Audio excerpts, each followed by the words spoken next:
Good afternoon, everyone. It is 1:33 p.m. We are back from recess, and prior to the recess this morning, we heard and concluded the public hearing for Ms. Phyllis Seman Chong, nominated by Governor Palacios to serve as a trustee of the CHCC board.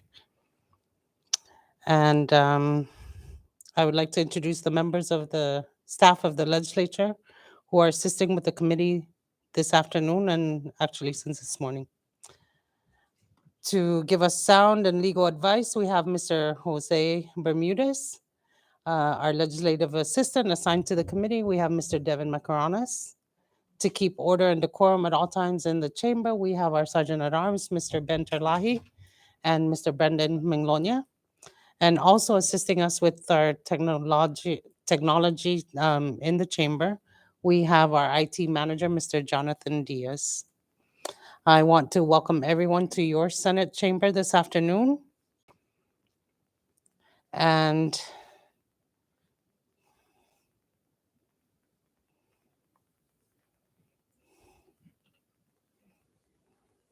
this afternoon, we will continue our public hearing by vetting the qualifications of 3 nominees nominated by Governor Palacios to serve as a board of the Commonwealth Economic Development Authority.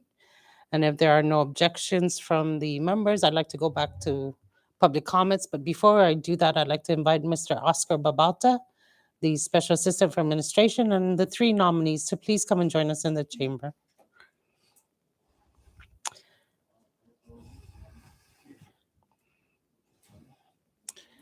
For the record, today, this afternoon, we will be hearing from nominee Mr. Michael Skilling Sablon, nominated on July 27, 2023. We have Mr. Francisco Mareham Rabauliman, nominated by Governor Palacios on August 2nd, 2023, and Ms. Tanya Peters David, nominated on August 9th, again to serve as a board member of CEDA. Mr. Babauta's role here is to formally present and introduce the 3 nominees to the committee. And Mr. Babauta, you may proceed when you are ready. Jesus Bossy, Madam Chair. Once again, good afternoon. Hafaday and Tiro to all of you. We've met this morning earlier, but out of respect, I wish to say good afternoon on behalf of the administration and its able staff who are currently, 3 of them are with me this afternoon. Chairwoman Selena Arvata and our members of the Executive Appointment and Governmental Investigation Committee.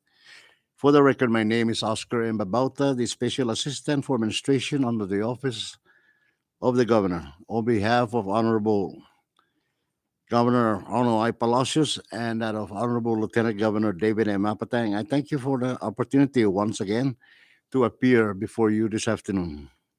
I'm here to introduce the Governor and Lieutenant Governor's nominee to the Commonwealth Economic Development Authority Board of Directors, namely Mr. Francisco M. Raboliman, who's sitting to my right, Mr. Michael Skilling Sablon, sitting on my extreme right, and of course, the only capable woman this afternoon again.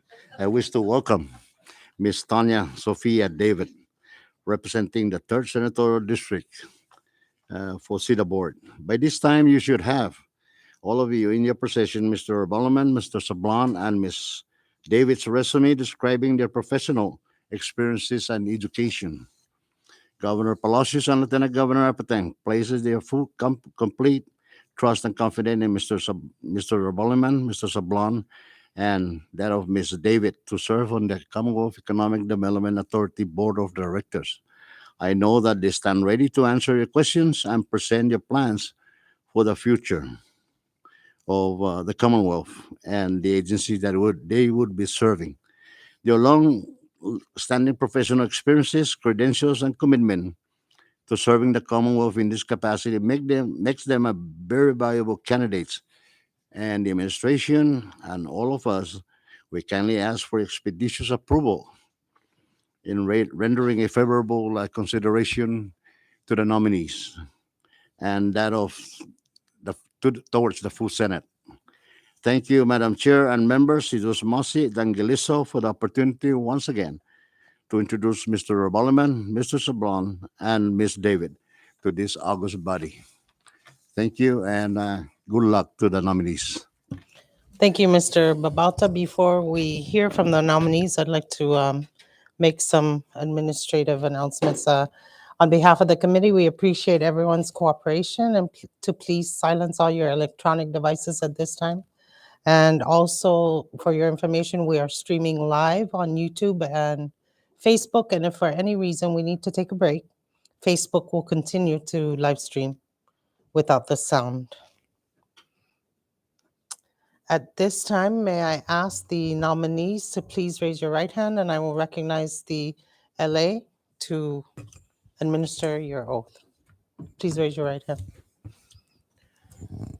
Mr. Francisco M. Rabalaman, Tanya P. David, and Michael S. Sablon, you do solemnly swear under the penalty of perjury that the testimony you shall give in the matter at hand shall be the truth, the whole truth, and nothing but the truth. Thank you. Thank you, nominees. At this time, we will open up the floor for public comments. For those who wish to make public comments, we ask that you keep it to 5 minutes. And if you have a written statement, please submit it to our Sergeant at Arms, Mr. Brendan Manglonia, so it can be made a part of our official records. The floor is now open for public comments.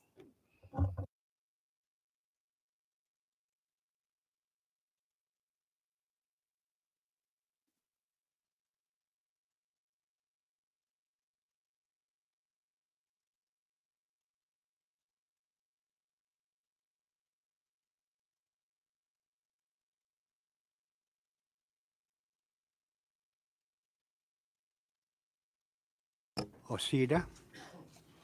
I've been holding this position for several years. I had the opportunity during this period of interacting with some of the nominees here, particularly with Mr. Sablon and Mr. Baldiman. But I'm looking forward really to interacting with our new face in the board, Tanya. David, she's a relative. I sent you a letter, 3 letters, on September 7, addressing basically each of the nominee, at least providing you a perspective with respect to their nominations. And the reasons why we felt that there would be a tremendous contributions to CEDA, particularly with respect to policy matters. Unfortunately, over the 9 months or so, the CEDA board has been non-functional because we do not have the necessary quorum. So with the recent 2 confirmations that you have supported, we're now left with 3 more, and these are the 3 that will make up 7 board members. So we're really looking forward expeditiously to see this nominees supported by your committee and eventually confirmed by the Senate. As I said in my letter to you, there are ample reasons why these nominees should be supported. If for anything, their dedication in the job that they're holding for the last over their career. Respect to Mr. Sablon, everybody knows Mr. Sablon. In fact, he used to be a board member, but he voluntarily resigned at the call of the new administration, and the Governor Palacios reconsidered him, and he's now been reappointed. But 2 years ago, I appeared before this committee supporting his nominations. His credentials is impeccable and very broad. A CPA, a financial specialist, the whole shebang, and he's also spent a lot of time now recently in the private sector. So that's a major infusion in terms of expertise to CDA by bringing him on board. Also, Mr. Rebaliman has a tremendous track record in terms of governmental operations, services, and so on. And his involvement not only in the government sector, but also in the private sector. If you look at his credentials, several pages, single space. I mean, that tells you essential, and that's only part of it. Now, the new addition, Ms. Tanya David, is a newcomer to the public sector if you were to confirm to assume these positions as a board member. It will be the first time that she will be involved in government activities. But her private activities and commercial activities, I mean, it's very laudable. In addition to progressing progressively in her job in the banking community, she took on another objective of gaining a college education, and she recently graduated while holding this position. So that tells you a lot in terms of the dedication to become better. So with that, Chairman and members of this committee, I humbly urge you to please consider endorsing their nomination for Senate confirmation. So with that, thank you very much for this opportunity. Now, also for the record, I've been accompanied here by our Economic Development Manager, Dave Guerrero, and our Executive Assistant to the Board, Ms. S.P. Abora, and also Marie Coleman, our loan manager of the Economic Development Division of our entity. So with that, Mr. Chair Lady and members, thank you very much again for this opportunity. Señor Sablan. The floor is still open for public comments.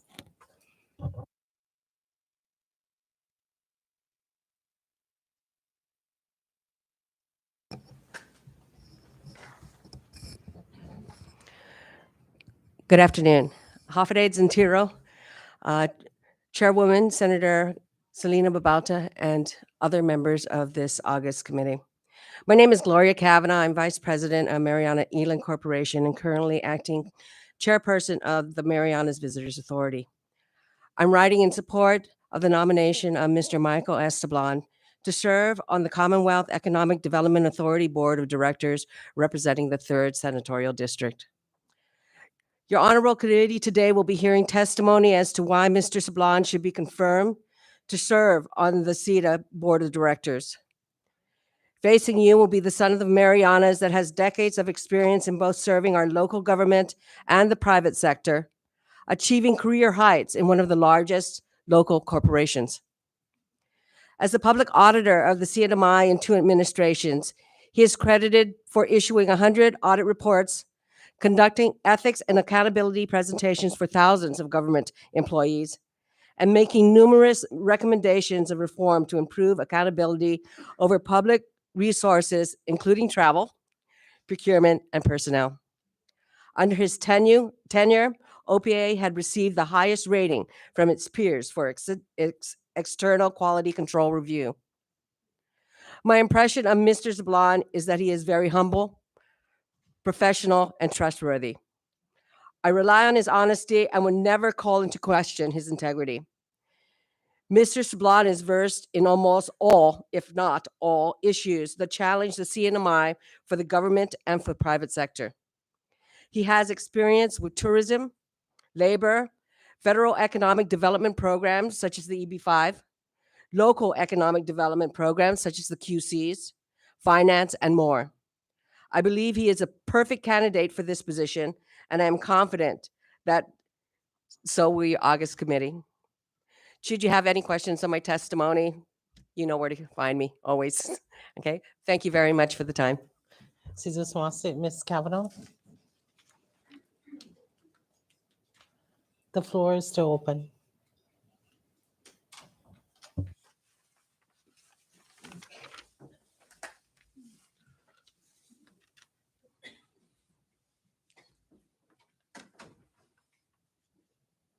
You may proceed when you're ready. Good afternoon, Chairwoman and honorable members of the Senate. My name's Jose Mafnes Jr. I'm an attorney in the CNMI and in-house counsel to Triple J. I'm joined by my colleagues, Mr. Brad Rosala, Mr. Francisco Adda, Mrs. Kina Peter, and Mr. Fred Camacho. I am honored to offer a unified sentiment of wholehearted support for the nomination of Michael Sablan to the CEDA board. Mike's exceptional track record as the former public auditor of the CNMI speaks volumes about his dedication to public service, his unwavering commitment to good governance, and his unmatched expertise in finance and policy. We firmly believe that he is the ideal candidate for this board position, and his contributions will undoubtedly be invaluable. Throughout his tenure as the CNMI's public auditor, Mike demonstrated an unwavering dedication to ensuring transparency, accountability, and fiscal responsibility in our government. Mike's commitment to upholding the highest ethical standards in government has been a testament to his character and integrity.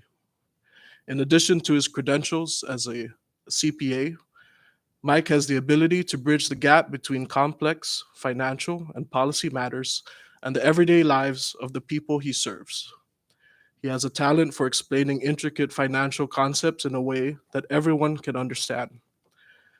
This skill has been instrumental in fostering trust and confidence amongst both the people he serves and those that he leads.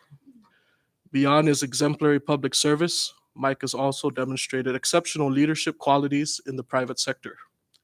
His role at Triple J's Saipan Inc.'s corporate office has been marked by a dedication to excellence and a profound commitment to the development and growth of his team. Mike has a unique ability to inspire and mentor his colleagues, fostering a culture of collaboration and innovation that has undoubtedly contributed to the company's success. Mike has consistently been tapped by government leaders for his expertise, and we are confident that Mike will continue to be an invaluable addition to any organization he chooses to serve. We wholeheartedly endorse Michael Sablan's nomination for the CEDA board position. His impressive record of public service, his ability to bridge the gap between complex financial matters and the public, and his outstanding leadership qualities make him the perfect candidate. We encourage you all to confirm his nomination, and I thank you all for your time. Thank you very much. Thank you, Cesar Swansett. Mr. Mafnes.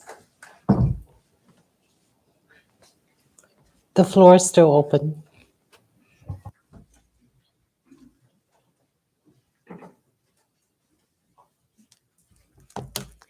Good afternoon, Chairwoman Babauta. My name is Kate Fuller, and I don't have pre-prepared remarks, but I am here to speak on behalf of Mr. Rebalaman. I can't speak to everything that Mr. Rebalaman has done because I don't know what all of that was, but I did work with him for 12 years at BECQ. And I'm sure that you're aware, but that's a very difficult job.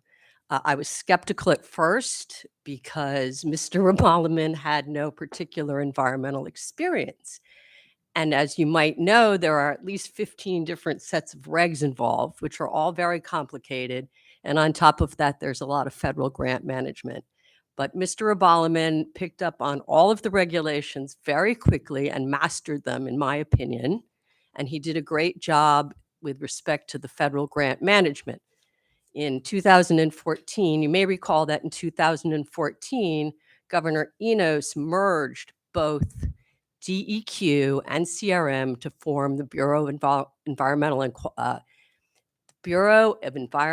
Coastal Quality, and put Mr. Rebalaman in charge of both agencies. And I think that speaks for itself. And that's mostly what I have to say. He had to balance a number of constituents. You know, of course, he had the administration, and he had the regulated public, and he had the federal grantors, and then he had his employees and the Attorney General's office. And that was not particularly easy. So for whatever my recommendation is worth, I would recommend him highly for almost any job, because he really did pick up on all of the environmental issues so quickly. Thank you. Thank you very much.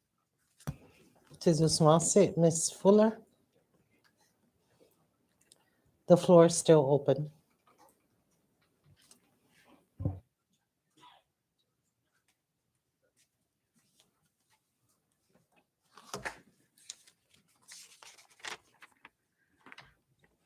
Good afternoon, Madam Chair, Selena Babauta, and to you, esteemed panel of senators. My name is Christine Fitiel, and I'm here in my own personal capacity to speak on behalf of Frank Gerbaldeman, or as I call him, Tico. There's a saying that goes, ability may get you to the top, but it takes character to keep you there. I sit before you today to speak about my brother Tico's character. You've all seen his resume, you know his work history, his credentials and qualifications, but not all of you have seen his character. I've known Tico all my life. Aside from the usual family get-togethers, whenever I see Tico in public, he is always in his professional capacity. As a kid, I remember thinking to myself, wow, Tico really loves being a government employee. He really loves what he does. I admired and still do admire his authenticity, his intelligence, and his work ethic. Ability may get you to the top, but it takes character to keep you there. Sure, Tico has the ability to help move government operations forward, but it's got to be more than that too. How has he been doing this for so long? How is he still in it? Well, simply put, it's because of his character. Basic math tells us that a whole is the sum of its parts. Let me quickly break down Tico's parts. A public servant for over 20 years, a committed husband for 36 years and counting, a dedicated father for 39 years and counting, and on a more personal level for his entire life, a loyal son to my own father. The parts that make Tico whole are significant and speak loudly about his character. His collective attributes of ability, character, and commitment qualify him for any board that seeks to improve our government and our CNMI. Tico and the several members across all boards who have sworn in before him, and those who have yet to be sworn in, have something substantial in common. They agreed to become board members without pay. At the root of what drives them, in my opinion, is a shared love for our island home. And it is this love from people like Tico and, of course, Mr. Sablan and Ms. David that propels our Commonwealth forward. One more time for good measure. Ability may get you to the top, but it takes character to keep you there. Thank you for your time. Ms. Fitiel. The floor is still open.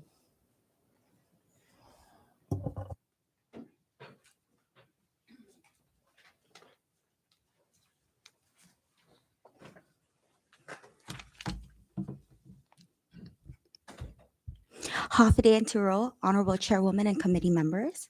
It is my honor to offer my full and unconditional support for the nomination of Tanya Peters David to the Commonwealth Economic Development Authority Board. My name is Merslin Kaneshi Palik, and I'm the Associate Network Director for the CNMI Small Business Development Center Network and the current Chairwoman for the Girl Scouts of the Northern Mariana Islands. Today, I come to you not in professional capacity, but as a private citizen and friend to Tanya. Tanya and I first met and became quick friends as we were both members of the Saipan Chamber of Commerce Saipan Young Professionals Committee more than 7 years ago. Tanya sat on the committee as an officer and was also nominated for the Community Leadership Award for her work with various community organizations. During our time together under the Saipan Young Professionals, Tanya was a resource not only to me, but to her peers looking to start small businesses in the CNMI or to elevate their careers as young professionals. Our relationship grew both personally and professionally, and I joined her on the board of the NMI Girl Scouts shortly after. Under her reign, the CNMI achieved a historical milestone when we were able to sell Girl Scout cookies in the CNMI. The cookie program is not just a cookie program, it is also a way to introduce entrepreneurship and instill those skills in the future female leaders of the CNMI. If you have ever enjoyed those cookies from a local Girl Scout, we have Tanya to thank. We were also members of the Seroptimus International Organization, a group aimed to better the lives of women. She was its treasurer, overseeing all financial matters, to include the disbursement of annual scholarships. For those unfamiliar, the mission of Seroptimist is to transform the lives of women and girls. The network of around 66,000 club members in 120 countries work at a local, national, and international level to educate, empower, and enable opportunities for women and girls. I have to mention and stress that she has taken up much of these spaces in her spare time and because of her commitment to improving the lives of every member of our community. Her professional experience, coupled with community service, her degree in business management, and her overall character is a testament to her fit for the seat on the Commonwealth Economic Development Authority Board and to further its mission to provide appropriate financial and technical assistance to facilitate the startup or expansion of private and public enterprises for their success and the benefit of the CNMI's economic welfare. In closing, I reiterate my full support for the nomination of Tanya Peters David to the Commonwealth Economic Development Authority Board. Sizus Masi. Cesar Mase, Ms. Pollack, the floor is still open.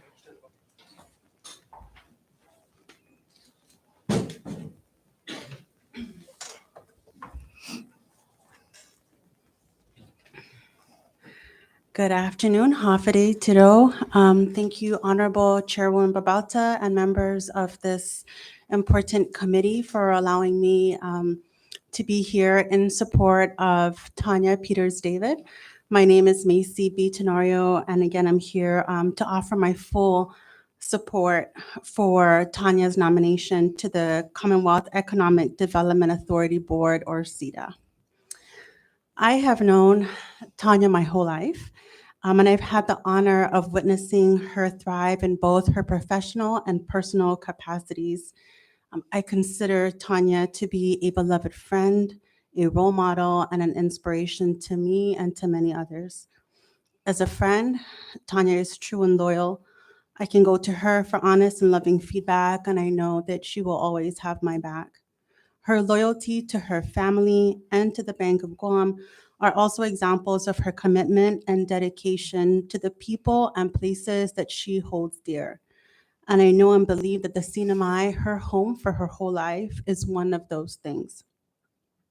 Tanya is also a shining role model for girls and women in the CNMI. In her time at the Bank of Guam, she has risen through various positions to now holding the title of Vice President. She has an exceptional work ethic and is incredibly competent. Over the years, I have had the benefit of her expertise in my own various roles, from helping me ensure that bedridden patients are able to receive their monthly benefits, to helping me figure out ways to assist victims of domestic violence. Tanya has used her expertise in banking and finances to not only benefit her customers at Bank of Guam, but the community at large. As a female executive in an industry still dominated by males, she is opening doors for many of our young females with big dreams. Imagine what a resource she would be as a member of the CEDA board guiding our young entrepreneurs. Tanya is truly an inspiration. I was so proud to watch her graduate with a bachelor's degree from the Northern Marianas College. Her drive for constant self-improvement reminded me that it's always a good time to reach for higher and for more and better. I believe that she will bring the same drive to CEDA, working with fellow board members and staff to elevate CEDA's impact on our economy, which is much needed. As a member of CEDA's board, I firmly believe that Tanya will bring her dedication, loyalty, expertise, and drive to fulfilling CEDA's mission, which is to benefit the CNMI's economic welfare. I have no doubts that Tanya's experience and character will help guide the CNMI's economic welfare to a brighter future. Thank you, Honorable Chair and members of this committee, for the opportunity to share my knowledge on thoughts on such a worthy candidate, and for the work that you all do to ensure that our beloved Commonwealth is led for the good of all. Thank you very much for your time. Cesar Smalsett, Ms. Tenorio.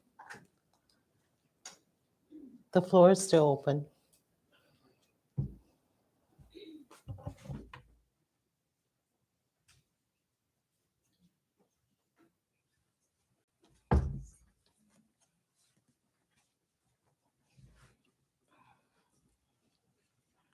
Good afternoon, Madam Chair and members of the committee.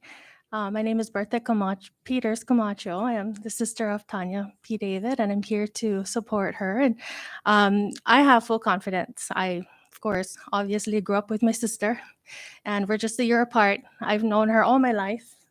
And so I've seen her grow as a working mom. Just total full confidence that she will add value to the organization, to the members of the board, because of the values that she lives out and the principles of a strong work ethic that she leads with.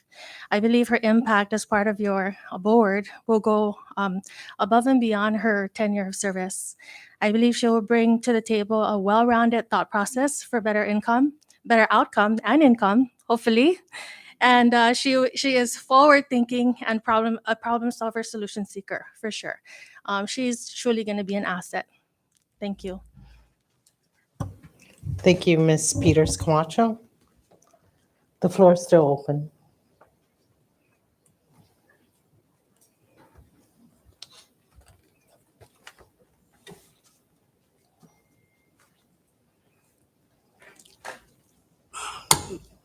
Good afternoon. Thank you, Madam Chair and members of this distinguished committee.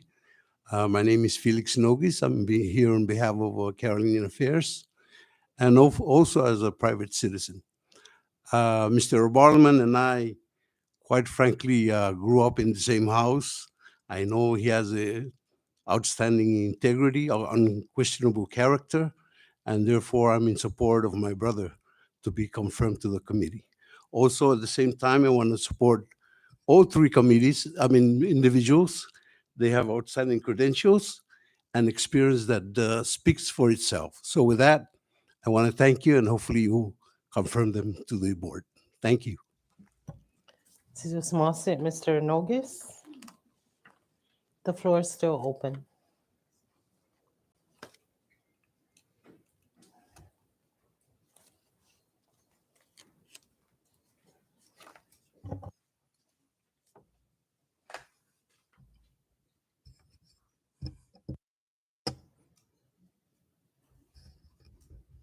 Buenas, honorable senators, Chairwoman Babauta, members of the Committee of the Executive Appointment. My name is Andrew Orsini. I'm a member of the current 18th CNMI State Board of Education, and I come here as a private citizen, for the record, to endorse the three nominees for members of the Economic Development Authority Board. As like what the director has mentioned earlier, there is a need for these members to be put in place. However, I believe that all three members have a very unique and capable background and experience to put in with a diversity of knowledge with this board. And I think that this board is in due time needed in order to revive the current economic situation that we're going through, especially with our local individuals and people. First of all, I want to mention that I do know Mr. Frank Rabalman, considered to be my compire. I've been with him with the University of Guam Board of Regents. He's also a former head of the Bureau of Environmental Quality Management. And we've gone together as much as what we have been together with our own civil duties and responsibilities, as well as Mr. Mike Sablon, who I would say that I've got to know him well in the civil matters of our community, especially being the head of the Army, U.S. Army liaison person here in the Commonwealth. And of course, Ms. Tanya uh, David, who's also considered to be a family member of mine through my family side, my wife's side, very close, well-rounded family, well-respected in the community. And I think that all these three individuals would do a good deed for our community here in the Commonwealth. And I surely think that if anything, I would put my name on the line for these three individuals, knowing that they're all incapable, earnest to do what is best for our community here in the CNMI. So with that, I like to endorse again the committee's consideration to appoint and confirm these individuals, and also for the full Senate's confirmation. Thank you, Sidus Masi. Mr. Orsini. The floor is still open.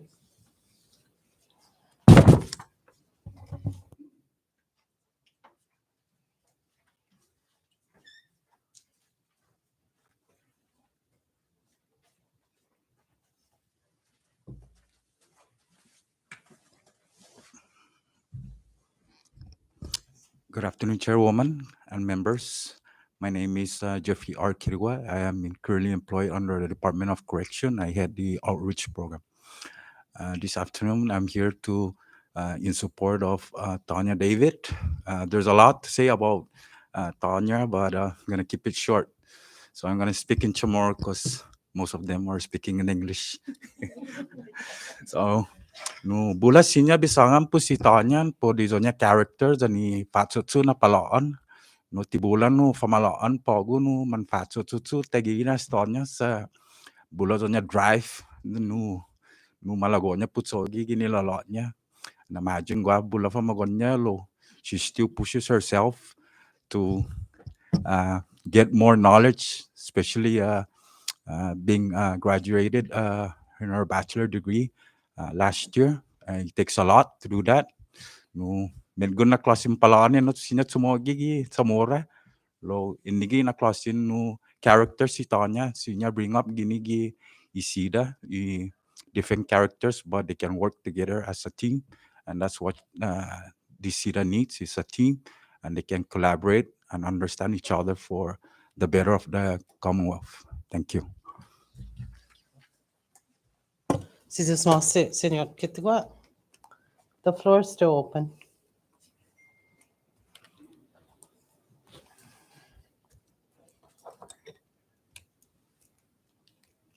Anybody else?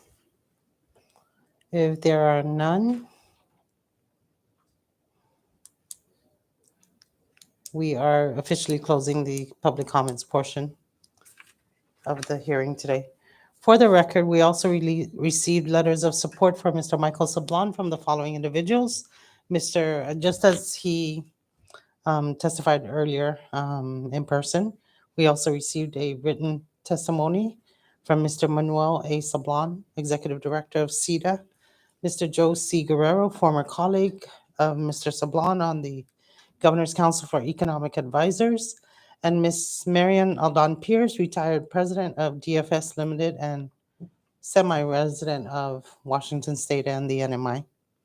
We also received letters of support from Mr. Francisco M. Reboliman from Dr. Kurt Barnes, retired educator, and as well as from Mr. Manuel A. Sablon again. Also, we received a letter for Ms. Tanya P. David from Mr. Manuel A. Sablon. Additionally, the committee has not received any letters in opposition of the nominations before this committee this afternoon. At this time, I would like to open up the floor to hear from the nominees. If you would like to deliver any opening remarks to the committee, we can start with Ms. Tanya David.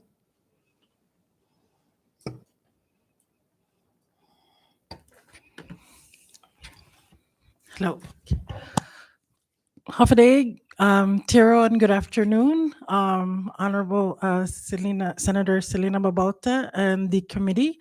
I'm very humbled to be here today in front of you to present myself. And as when this first came up, I was really nervous. I couldn't figure out how this happened. I just finished graduating. I was like, oh, okay, I guess another roller coaster ride. But I realized that any opportunity to serve our community was an opportunity to give back. And I feel that as a woman in our community nowadays, it's important that we do that so we set the groundwork for our future leaders and our future women that are coming behind us.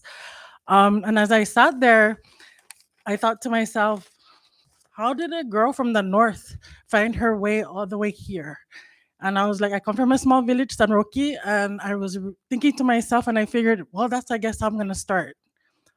Who would have thought a girl from the north would be sitting before you today, born of an immigrant father and a beautiful Chamarita mother, whose only wish is that her handsome immigrant father was here today to see her go through this process, who grew up in the north with 3 amazing siblings that tested her to strengthen her, who fought with her as siblings sometimes do, and would fight beside her through thick and thin, whose only wish is that everyone was lucky enough to have siblings like that, who is blessed to be married to an honorable, caring, and protective man, and together created 5 wonderful, responsible, productive, and caring adults, whose only wish is that they take care of one another, their families, and the communities with no regards to reward or expectations, who had one of the rarest opportunities to be molded, mentored, and motivated by a woman so well known and respected in our community, whose only wish is that she too one day will fill that individual's larger than life shoes, maybe at least halfway, with her own passion and drive to serve in this community. The Honorable Governor I. Palacios and Honorable Lieutenant Governor David M. Ampatang, I thank them for this opportunity to serve, and I promised and I'm committed to making this community and the people we serve proud. Thank you for this opportunity. Thank you, Ms. David. Mr. Rebalderman, do you have any opening remarks for the committee?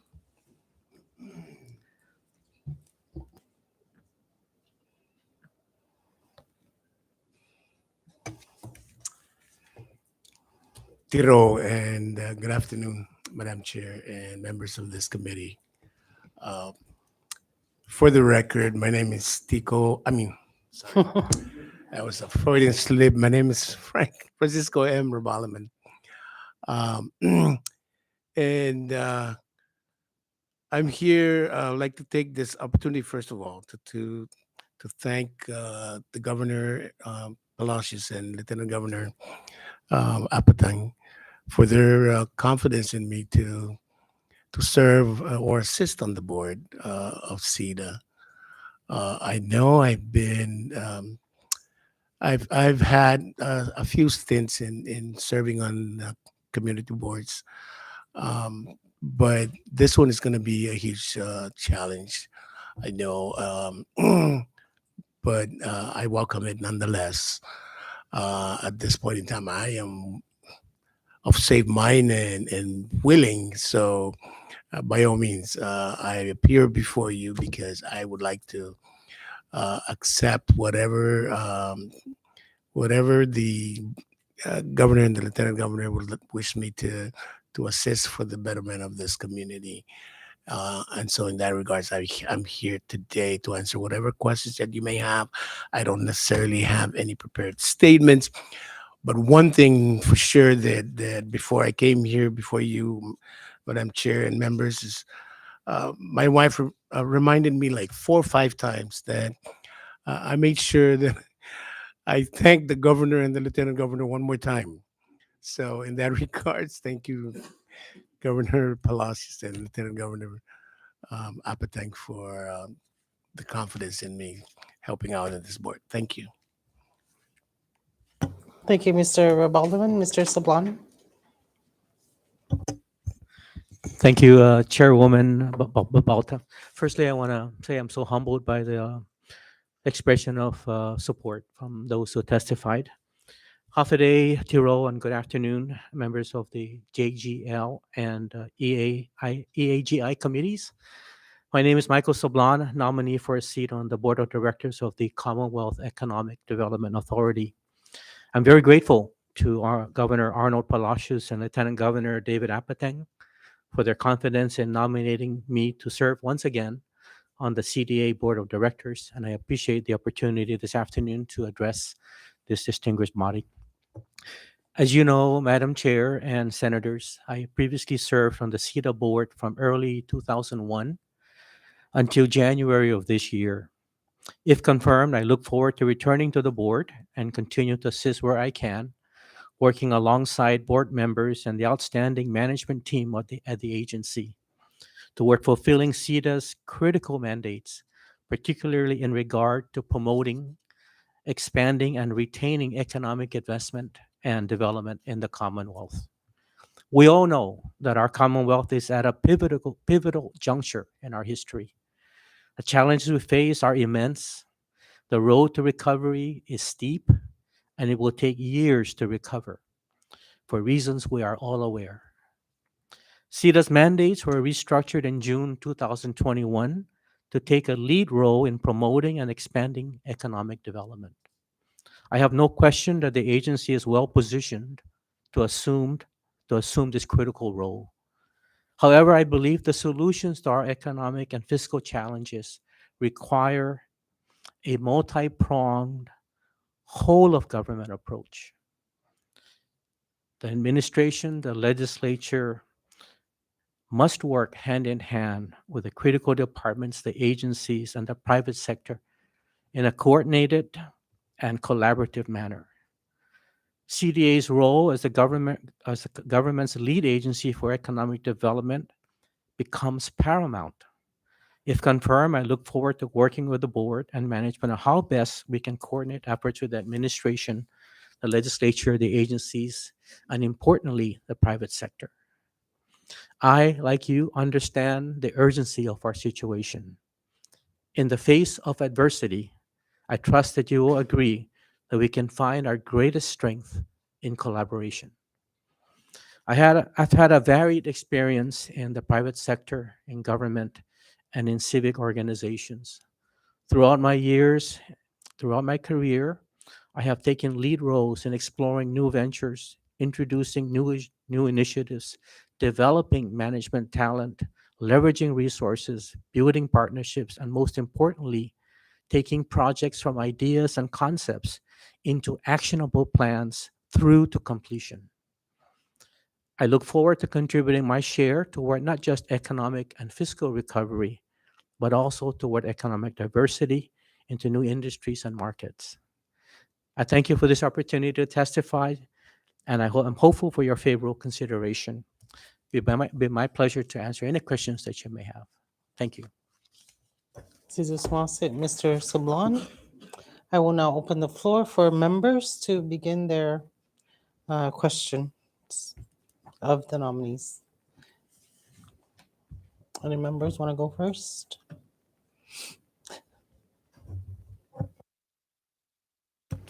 I'll go first if you guys are. First question for Mrs. Sablon. I thank you for your previous service to CEDA. What made you want to go back to CEDA? To be frank with you, Senator, it wasn't because I was looking for more work to do.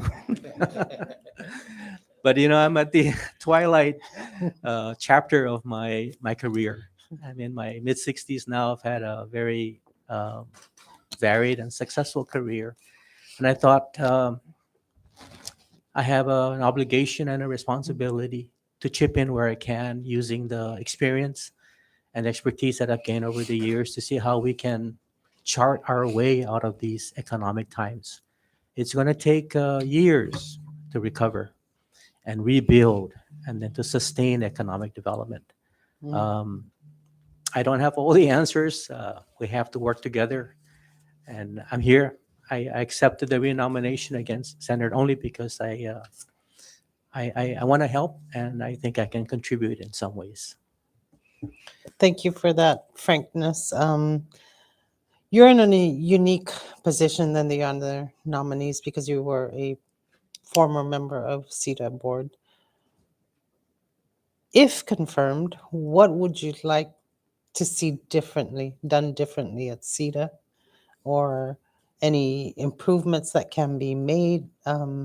You have that insight into CEDA. So I'd like to hear from you how can we assist CEDA in fulfilling their mission? Thank you for that question, Chair. Um, I do have the fortune of having worked with the CEDA board and management the last 2 years. There are some improvements, I think, that uh, will help CEDA fulfill its mission.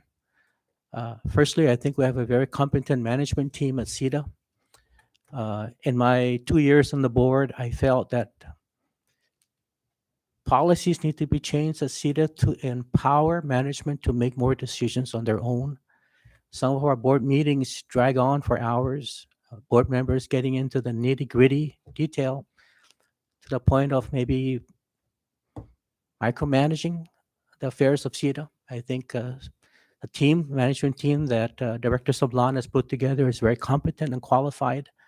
And I think board time should be used more on bigger picture policy-making initiatives and ratify management's team. And when management does not perform in accordance with expectations, then there is another solution to that. But I think one is give the board more time to look at bigger picture initiatives. The restructuring of CEDA in 2021 was a suggestion I made back then when I was on the Economic Council. Because what I observed, Chairman and Senators, is we have a very disjointed, uncoordinated approach to economic development. I was public auditor for 8 years. And to this day, since then, we have different agencies, MVA and HANMI and Commerce and CDA and the governor and legislature going off on their own trying to promote economic development. A lot of duplication in resources, a lot of misdirection in priorities.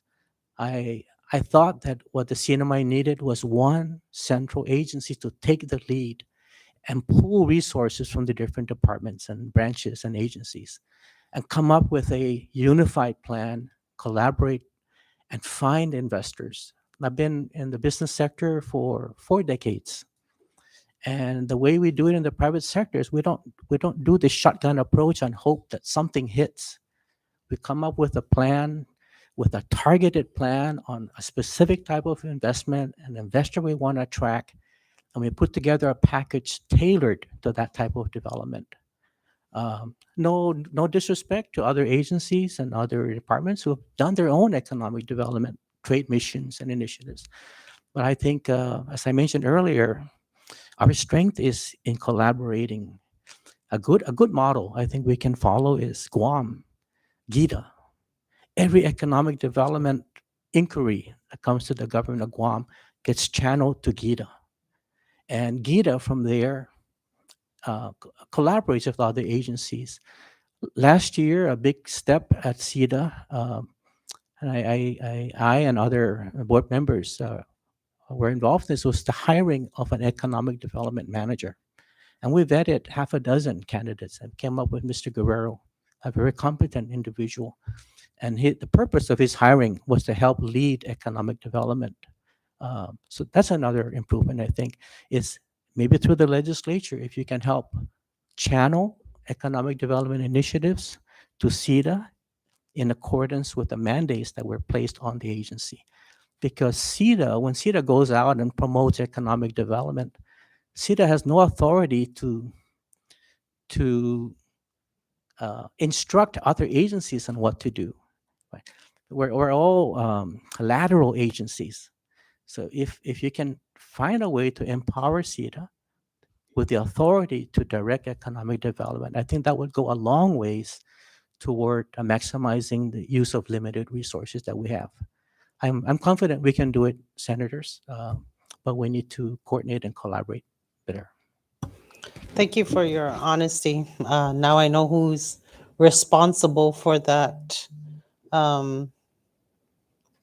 The recommendation of the addition of the economic development portion to CEDA, because I was against it. Not for the reason that I'm not anti-economic development, but at the time the argument, and it still is, The argument is that it is a duplication with the Department of Commerce. Similarly, in Guam, when they created and established GIDA, the Guam Department of Commerce shut down because it was merged into it. And I felt it should have been done that way. Unfortunately, I didn't have the numbers at the time when I was at the House, so it passed. And I'm glad you brought up all the redundancy of how the government is. It's unfortunate. I've stated many times during these public hearings that agencies, and I agree with you completely, government agencies work in silos, and it's a frustration for me, particularly. We need to start leveraging our efficiencies throughout the government. Talking about economic development, I introduced legislation to establish a captive insurance industry here in the CNMI. But prior to that, I sought out the feedback and comments from CEDA and the Department of Commerce. As you mentioned, I myself don't have all the answers. I rely on people I collaborate with to have come up with that bill. And I'm fortunate that once the bill was ready to be pre-filed and introduced, there were no other amendments made to it because it had already had run the gamut of the respective government agencies that are responsible. I still feel that it is a duplication of the Department of Commerce, and I would like to see something, a bill that would maximize the efficiency either by closing out the Division of Economic Development or merging it with CEDA. And I've spoken to the executive director of CEDA about that, and for the most part, he is in agreement. It's a duplication. That's one thing I have to say about that. You were, I don't know if you still are, a member of the Governor's Economic Advisors. No more. Okay, but you were. Are you familiar with the TRIP program that the MVA, in collaboration with the former administration, established to subsidize foreign air carriers using federal funds to stir up our only bread and butter here in the CNMI government, the tourism industry? Are you familiar with that? Let me ask your expert opinion. What economic development impact did that have, in your opinion, in your professional opinion? Firstly, Chair, my recollection of the discussion on the TRIP program was we had a divided opinion on whether that program should have been pushed forward. I personally spoke up against it.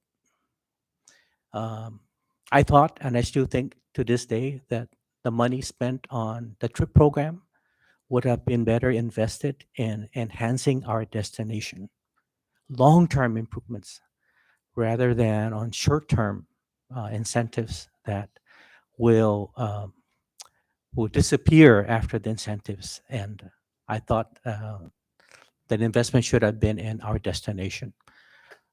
As to what economic benefits we've derived, I don't have that information, Senator.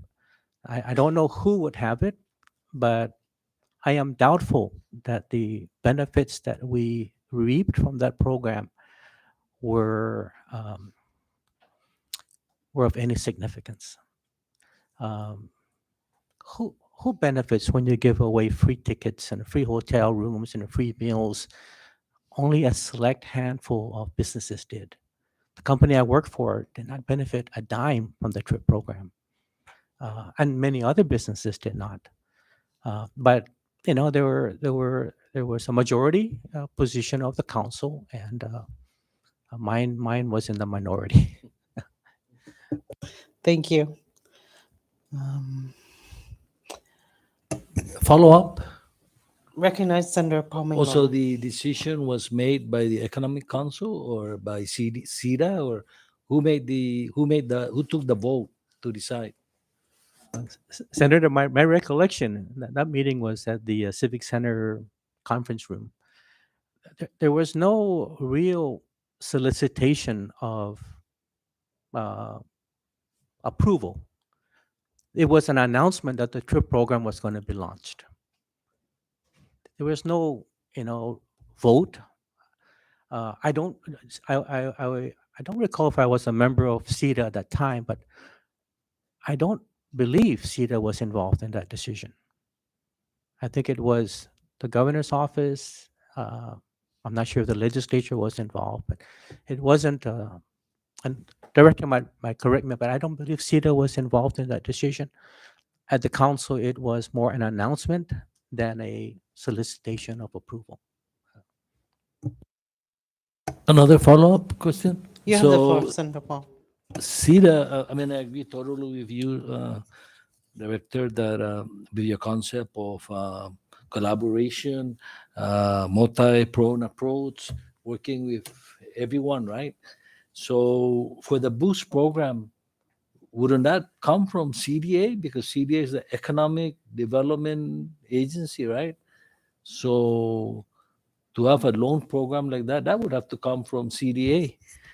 Did CDA have a say on the Boost program?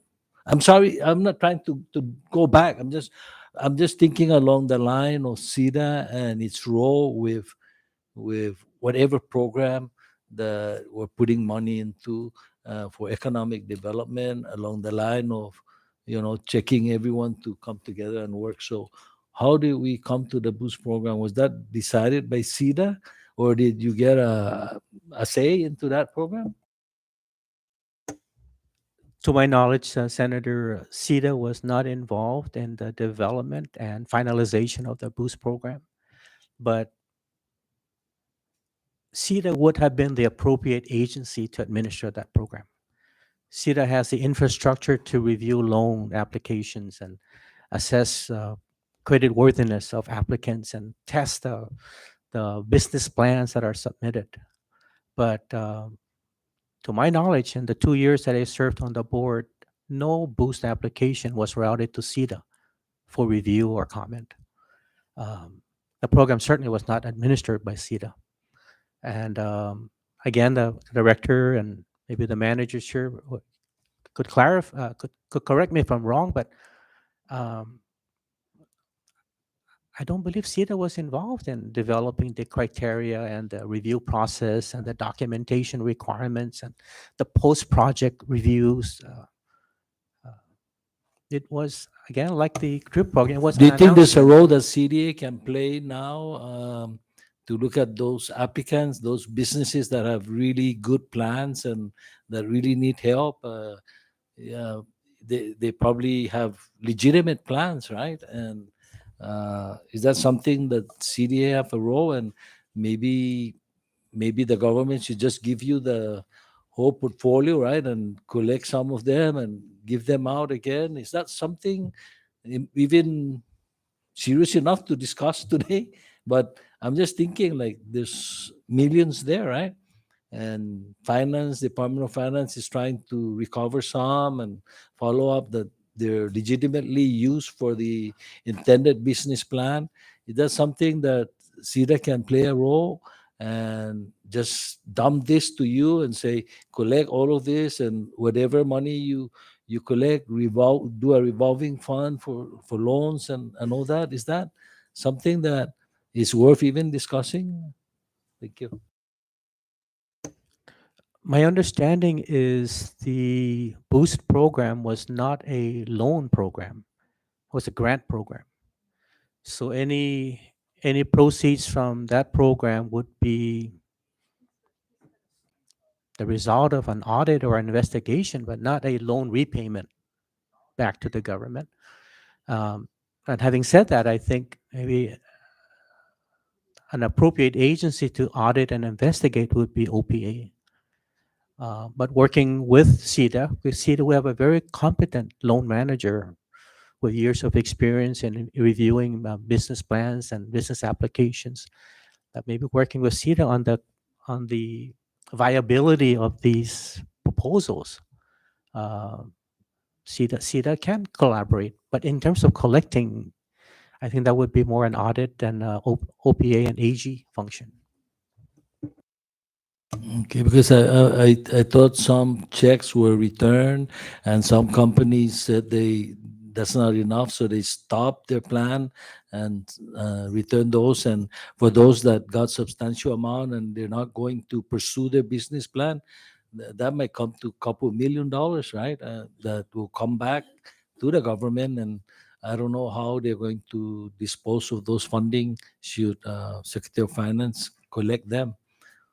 But anyway, that's for maybe for another day. But I'm just kind of thinking because there's so many businesses out there with potentials, and they ask for legitimate help and support, but I guess they did not go through. So I don't know whether we should revisit some of those legitimate ones and ask them to come into CDA.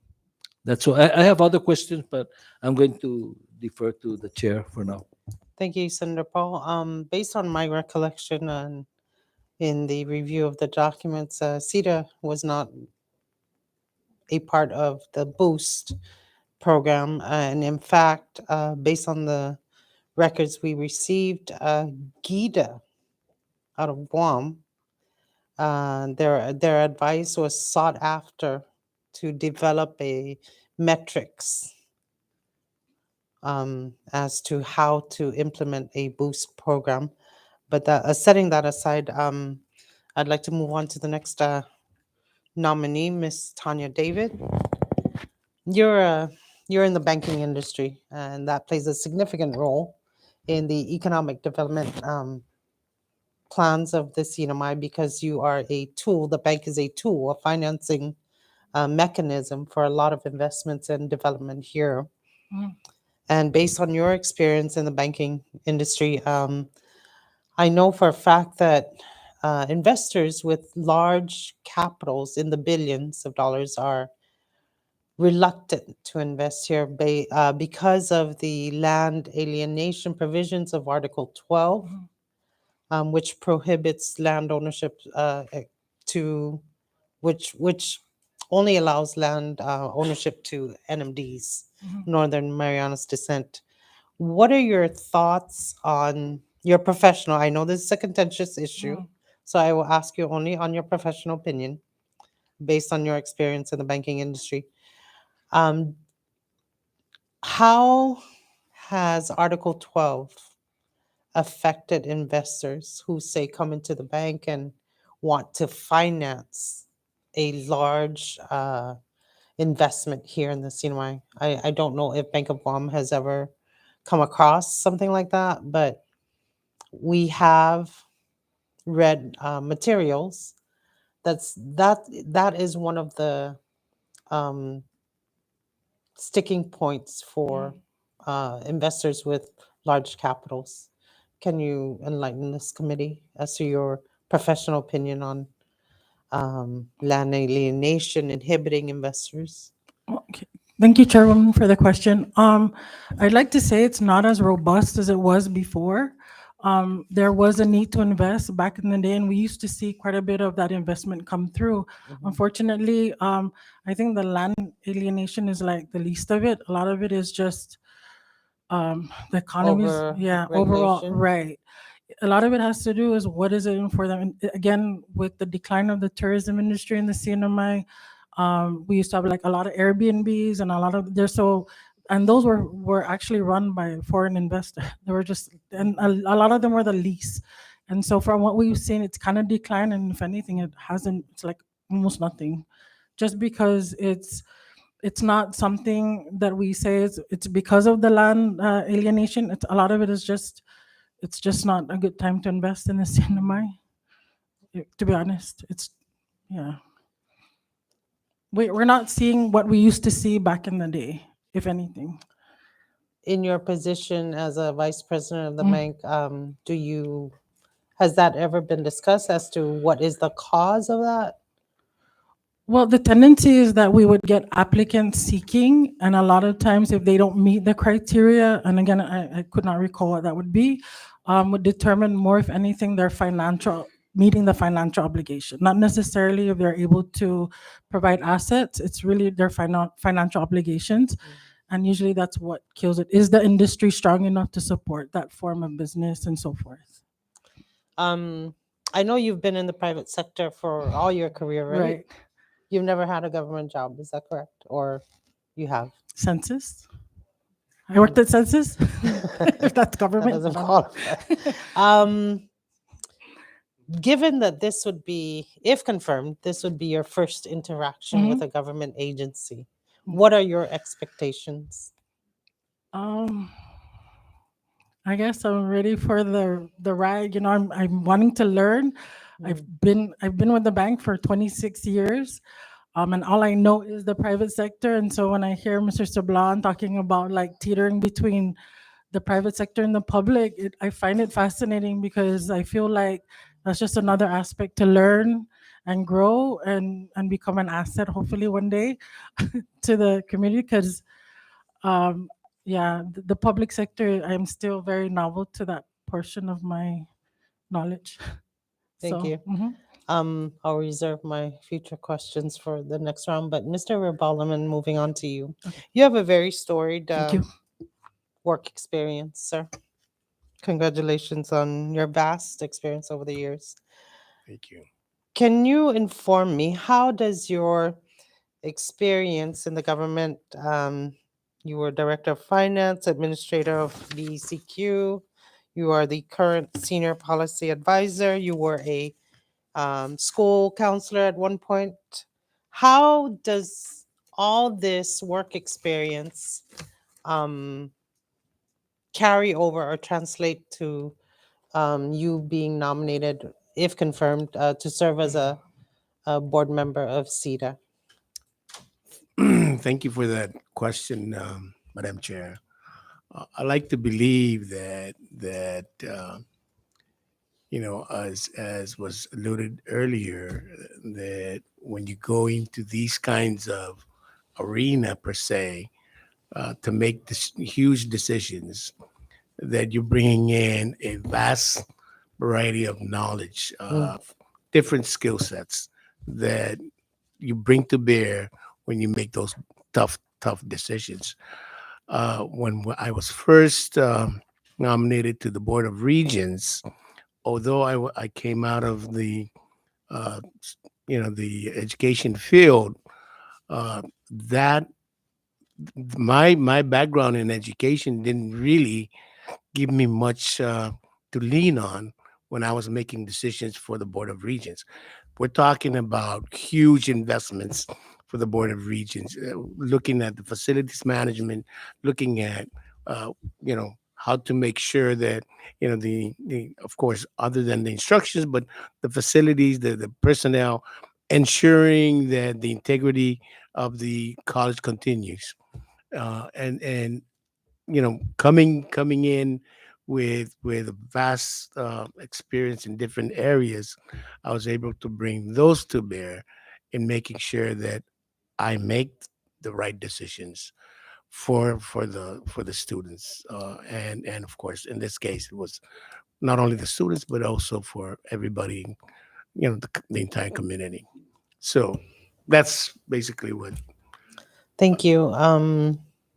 Do you have any ideas, maybe, for lack of a better word, as to how we can, or how the legislature can assist CEDA in CEDA's missions to promote and stir up economic development? I haven't really delved into CEDA itself, and what different scenarios that could assist CEDA in ensuring that it meets its mandate.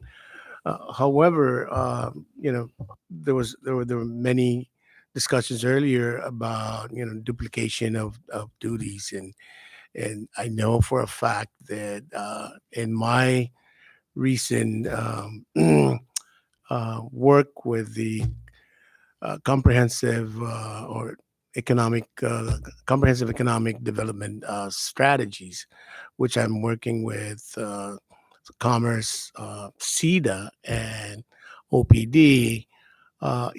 Even I myself, I'm wondering why all these different agencies seem to be doing a lot of overlap work. And to your point, or to your question about whether or not, or in what way can the legislators assist for the in crafting out how CEDA can be more effective in meeting its mandate. Perhaps we need to look at the whole picture on all these other agencies as well, and see whether we can do away with those duplication, and empower the agency that has those mandates. I truly believe that when all these legislation and enabling bodies, I mean, enabling legislations were created, there was really rightful intent on trying to empower that agency to do what it's supposed to do. But over the years, I'm sure that there were other ideas that sort of convoluted as we progress in time, to the point where, as you mentioned, Madam Chair, there seemed to be some duplication in trying to focus on economic development. So perhaps that'll be a start in legislatures to take a look at how can we better empower CEDA. Thank you. I will give an opportunity to the other members at this time. Recognize Senator Donald Magnolia. Thank you, Madam Chair.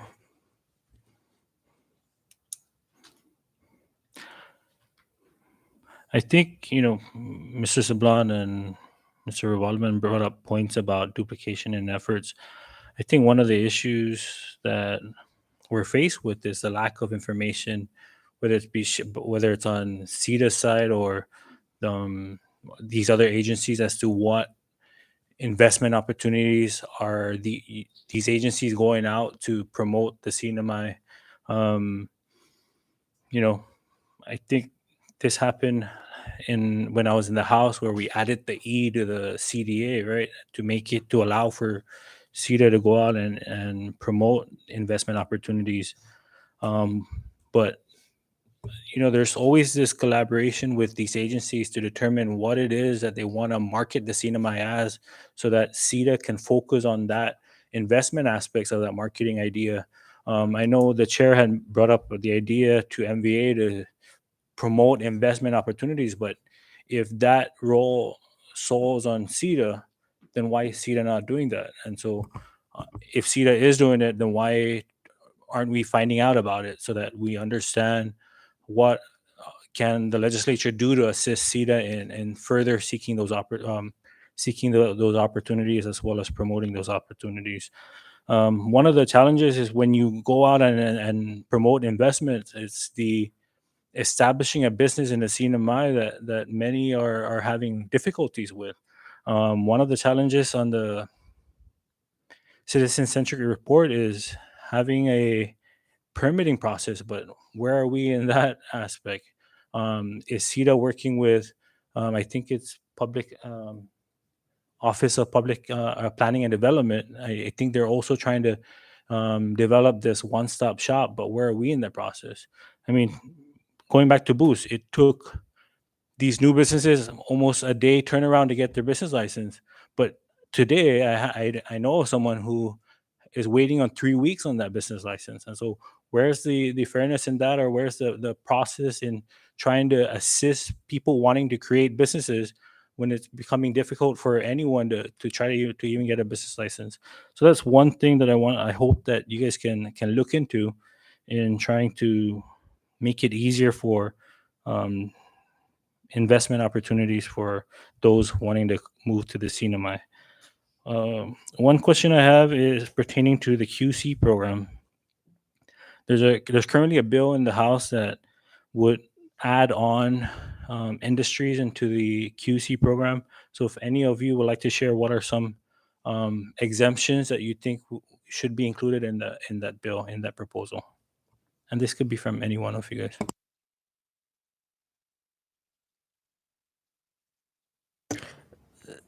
Senator, I would have to review the bill in its current draft to make some recommendations, but offhand,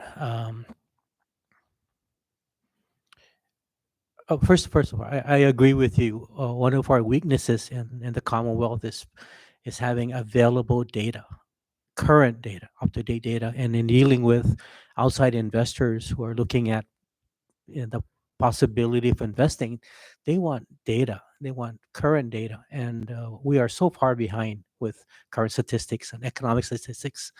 I've followed up with Central Statistics Office several times. They need funding to come up with better modeling, better up-to-date data. And so in many of my experiences working with investors, the best data we have is just our own projections based on old data. Many investors, big-time investors, don't want to rely on someone's guesstimates. They want official data. I've provided, in some instances, hand-me data, but those are not official data. They want to know actual government-approved data. So I hope that maybe the legislature can meet with Commerce to see what they need to provide updated data. And if it's any consolation, I heard the situation in Guam is even worse. So they are even far behind. In terms of the QC bill, my understanding is there was only 1 or 2 applicants last year interested in qualified certificates. I think as Ms. Tanya mentioned, the timing this last few years is the worst in terms of finding new investors for reasons that we know. But even in the best of times before the pandemic, we had very, very little interest from outside investors in the QC program. I've had experience with the QC program, and I was able to get some benefit, but I think it can be improved in terms of new industries. For decades, we've been looking at alternatives to tourism. We've tried garment, we've tried this and that. We always come back to tourism. And I think the reality is our biggest competitive disadvantage is Guam. Guam is the hub. Guam has the telecommunications links, the military, the population. So we're competing against Guam. We need to find a comparative advantage over Guam if we want to succeed. What is it? And I think we're going to keep coming back to tourism. We've tried garment industry, some discussion about leather manufacturing industry, casino industry. I came back to Saipan 30 years ago. We're still talking about diversifying our economy. And I think it's going to be tourism and tourism-related businesses. There is a new industry, Senator, that my company is aggressively working on, and that's commercial agriculture. Because of the global challenges with food sourcing and supply chain issues, and it's becoming more and more challenging for all of us in this community to find sources for produce that we used to import. And it's not just us, it's around the world. So and it's not just for our company, but we want to see whether the legislature would provide some incentives for anyone interested in commercial agriculture, commercial scale agriculture, to help replace these sources that we're no longer able to buy from. In the States, for commercial farming, you come in with a minimum investment commitment and expertise. Many states and city governments offer government land for free and give breaks on water because agriculture needs water and land. And these governments generate the revenues from the sale of this produce, not from the lease of the land or the sale of the water. So cost of water is relatively high here. Cost of land is high, and most importantly, cost of shipping is high. But maybe that's one industry we should take a look at. It's not tourism related, but indirectly it helps feed the tourists. Thank you, Mr. Blan. Sorry, before I recognize Mr. Balaman, that actually is one of the proposals to include agriculture and aquaculture industries. But prior to that, there was about 13, 14 that focused on tourism and internet. And so, are there any other ideas that any of you would like to share? And while you answer that, if you can also include in your response for any of the other members that currently there's a 25-year tax exemption, and so do you think that's generous, or do you think that's insufficient to offer investors? Thank you. Before you answer, I'd like to piggyback off of Senator Mangonia and Mr. Sablan's response. You talked about a comparative advantage over Guam, and one of the things that I taken up during my term here in the Senate is the fact that we have had actually a comparative advantage over Guam in that it is embedded in our covenant, the Jones Act waiver. And no legislature has ever capitalized on that. And I recently made a FOIA request, Freedom of Information Act request, to MARAD, the Maritime Agency, Federal Maritime Administration. And I have now gotten all the documents I needed with respect to capitalizing on our Jones Act waiver. That is something I want to push as an initiative. And as you know, economic development is either through air, water, coming because we're so remote. We're in the middle of the ocean.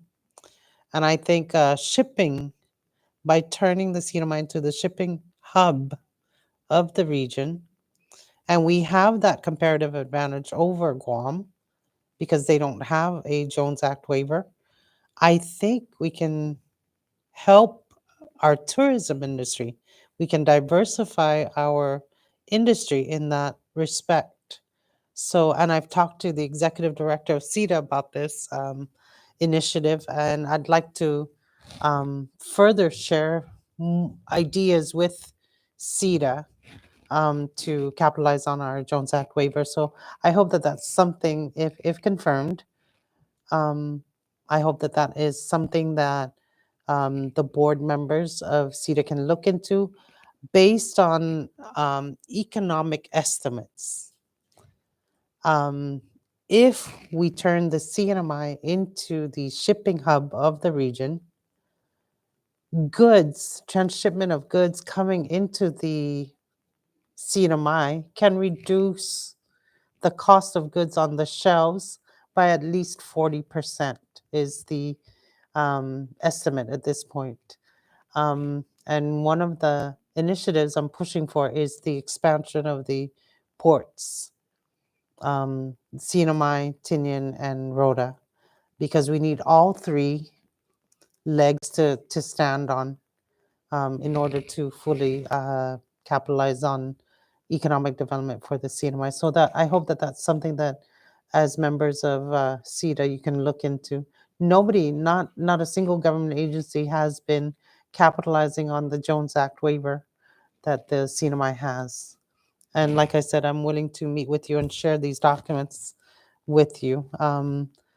There is, and my interest in the shipping industry is that I am following the Matson versus U.S. Department of Transportation lawsuit in Washington. And there are some documents in there that I believe, or rulings that have come out from the Customs and Border Patrol, U.S. Customs and Border Patrol, that I believe violate our covenant. So it's a complicated issue. Shipping is a complicated issue.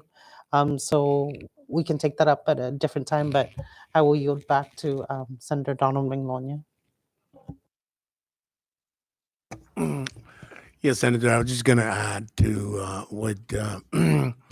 Sablan had earlier indicated with regards to data sets, data, the economic data that we need to do accurate projections and predictions of what's to come. I must say that when we look at even the QC, there are I know that it's gone through 3 amendments in the past. Uh, is it working? I'm unsure. I haven't heard that it's been used or applied for as common as before. But these are information that we need to amass and make sure that it guides us in how we move forward, whether to amend it in one way or the other. The QC. You earlier asked whether 25 years is a good target date or target period to provide that tax relief. I'm unsure unless we really have collect those data that we need. I can't overemphasize the fact that as Mr. Zablan had alluded to, we don't have those data sets readily, and so we're essentially just sort of picking and choosing, out of thin air, for the lack of a better word, how we're going to do these, really meaningful economic development investments. Thank you.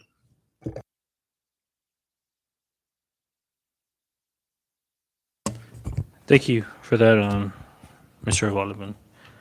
The next question I have is for Ms. David or any other members.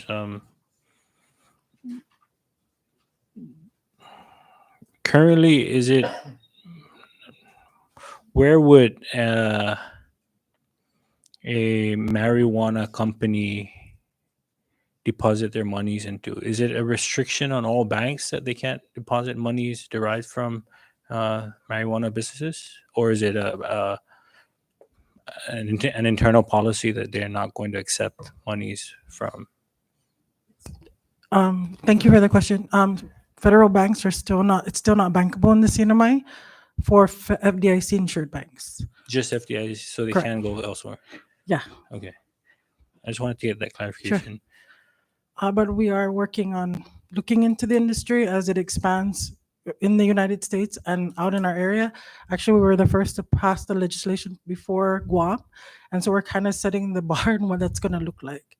So, Do you know if there's anything in the realm of CNMI statutes that may prevent that from? Not off the top of my head, sir. Okay. Yeah. Sorry. Thank you. Yeah, I think that's the only question I have. I just wanted to point out some of the stuff I mentioned earlier, such as duplication of in resources. Based on your report, I mean, it looks promising that over $500,000 was awarded to people in Rhoda that have availed or have applied for these loan programs. And so I'm just ready to push for your confirmation so that you can have quorum, because I know there are applicants waiting for the quorum in order to start their investments. And so I hope that once you organize, and if confirmed, and once you organize, that you can kind of push some of these applications out. Thank you. I yield for now, Madam Chair. Thank you. Are there any other members? Recognize Senator Corina Mancofnia. Thank you, Madam Chair, and good afternoon, nominees. Ms. David, I would personally like to congratulate you on all your accomplishments and achievements thus far. I know you have more to go, so congratulations on that. I would also like to thank you for accepting the nomination, and I look forward to your leadership and the initiatives that you will be putting forth at CEDA, should you get confirmed, to help elevate CNMI standards.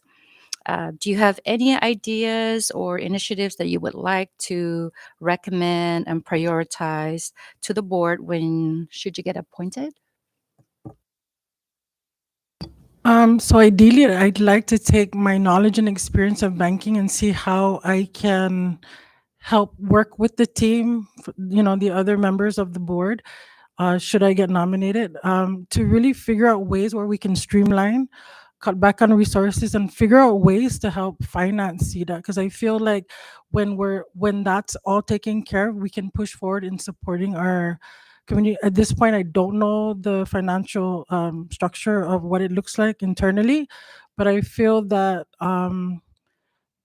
it would be easier for me to like get an assessment of what's happening in there and then figure out to really push forward on better ways to have CD serve CD and CEDA, and then have CEDA serve the community. Yeah. Thank you Thank you. for your answer, Mr. Sablon.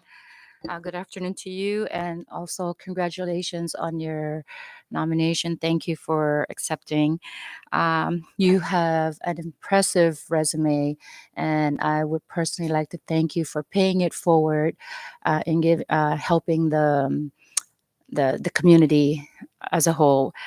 As a former board member at CEDA, were there any initiatives that you may have been pushing for implementation that didn't quite finish prior to your resignation? And if there were, kindly share them with us and what your plans are should you get confirmed. The only initiative that I can recall, Senator, is the rechanneling of economic development activities. I mentioned earlier, I think it's in our collective interest to channel economic activities through CEDA or OPD or another agency. But we talked about reports on the CEDS planning and the 7-year plan, and the Economic Council invested a lot of time and resources on developing a 10-year plan. And I'm sure other agencies have their own plan, but we don't have a consolidated, coordinated plan. And whether it's CEDA or OPD or the governor's office or some other, we need to do something. I was a part of the council, and I was concerned that all this effort would go to naught unless we gave it some authority to continue every year, despite who is in the governor's office, right? We need some continuity of planning it, because every 4 years, if we're going to redo the plan, I don't think it serves us well. So one initiative I continue to push is see how we can better coordinate. Thank you for that response. And as the chairwoman for economic development, that is one of the initiatives that I'm working on. And it's really to kind of consolidate, as you put it, the different economic development divisions or departments within each agency, because CEDA has one, Commerce has one, OPD is pushing for one, and there is actually a bill introduced by Senator Edith Leon Guerrero proposing to convert OPD into an autonomous agency. The interesting comments that I've been getting from all the different agencies that we solicited comments from seems to agree with your analysis that it is duplicative in efforts. And so, depending on which agency you're talking to or department, they would have their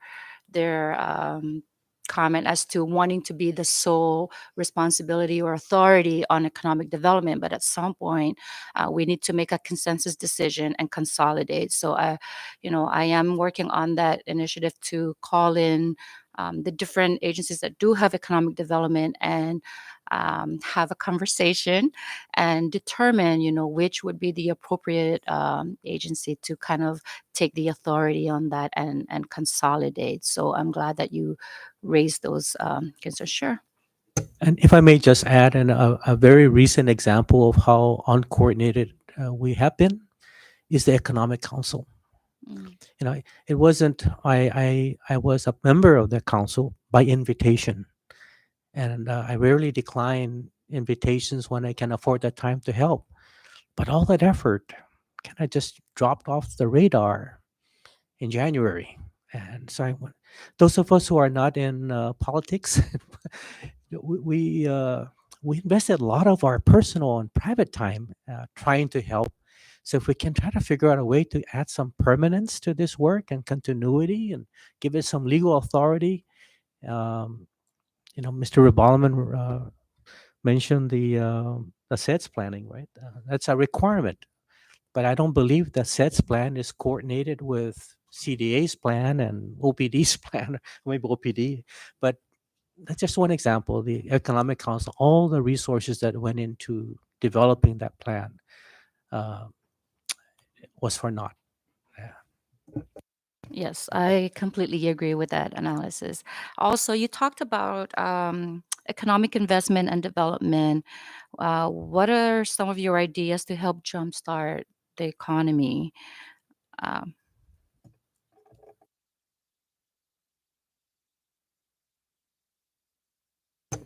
I don't want to quote what Mr. Rebalaman said. That's a tough question, Senator. I've been out of CEDA for 8-9 months. Times have improved, I think, in terms of the pandemic impact, but without the tourism market that we had before, the volume, now the cost of air travel. We've made some improvements, I think, over the last few years, especially in terms of permitting. I think there's a big improvement in coordinating permitting, and the agencies have been very helpful. But in terms of attracting investors, still, I think our biggest, our brightest light now is the military activities on Tinian. And those are starting to pick up a lot of momentum.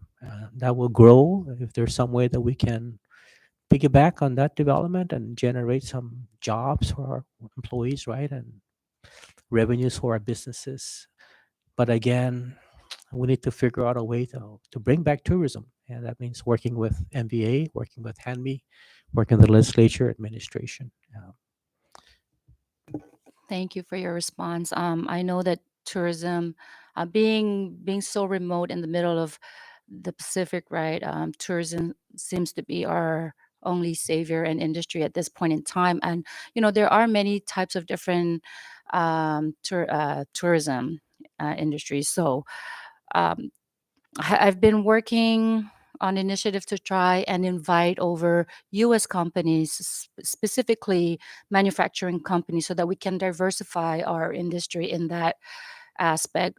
But one of the challenges seems to be our financial standing when they look at the CNMI as a whole. And I was curious to hear from CEDA. How can we make those improvements so that we are a lot more attractive when we are soliciting and inviting investors to come in and open up shop here in the CNMI, especially because we are a U.S. territory and we have a little bit more flexibility. Maybe there's some legislation that we could introduce to make it a little bit more business friendly, give them tax incentives, stuff like that. But from CEDA standpoint, what can we do at this point in time to try and make the CNMI a little bit more attractive for our investors to come in, specifically the U.S.? Thank you, Senator. I think the QC program was developed just for that, to incentivize businesses. We can't discriminate, but it would be good to attract U.S. investors. If you look just to our neighbor to the south, Guam has a number of U.S. investors that we don't have here for various reasons. But I'm an optimist when it comes to tourism. I think we have a lot to be proud of here, and the potential is there. And we need to figure out a way to get our tourists back and deal with the high cost of travel here, the condition of our tourist destinations on all 3 islands, cost of goods coming here. But if I may just digress a little bit, Senator, I feel for our governor. I think his priority is payday to payday, right?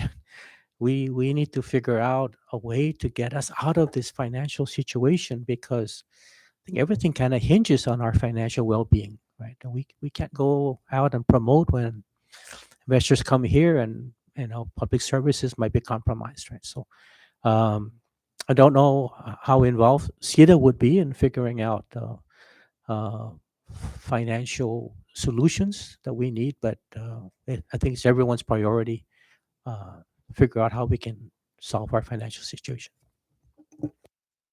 Thank you for your response. I yield, Madam Chair.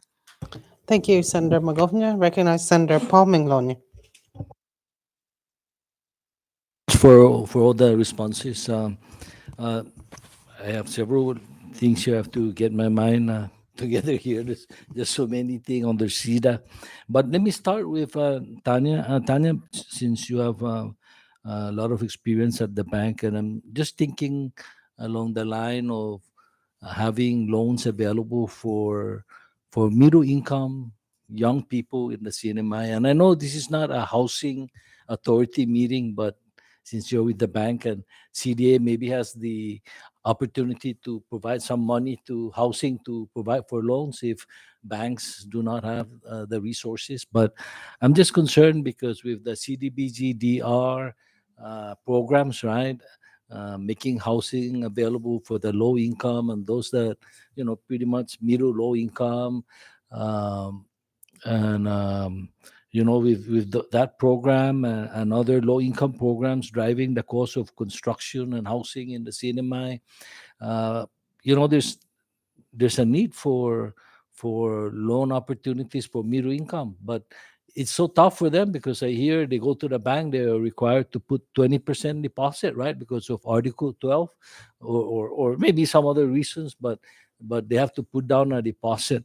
So is that something CDA can work with? Maybe I don't expect an answer from you, but I'm just saying this so in your meetings, maybe bring this up and talk about that because it's hard for them because we have all kinds of programs for the middle and low income, but I mean the low income, but not for those people in the middle.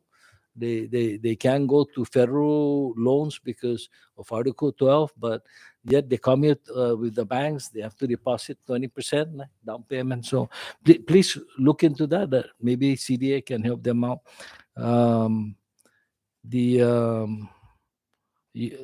Mike, you talk about